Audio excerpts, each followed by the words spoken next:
இன்றைக்கி பார்த்தீங்கன்னா கொள்ளு ரசம் தான் செய்ய போகிறேன். அது கொள்ளு கழுவி வச்சுருக்கேன். இதை வேக வச்சுக்கலாம்.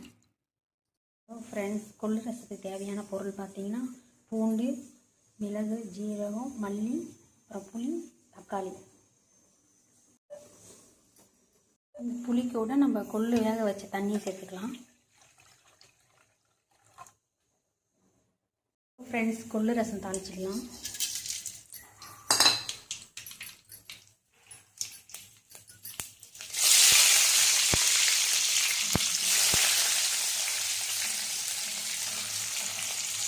பூண்டு, வரமிளகா, அப்புறம் தக்காளி.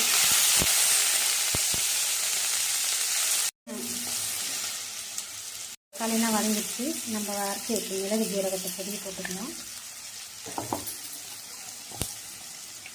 கூட கொஞ்சம் மஞ்சள் போட்டுக்கலாம். இப்போ புளி தண்ணி ஊற்றிக்கலாம். எப்படி கொதிக்குதுன்னு பாருங்கள். இந்த டைமில் கொஞ்சம் பெருங்காயத்தூள் போட்டு ஆஃப் பண்ணிடலாம். சுவையான கொள்ளு ரசம் தயார்.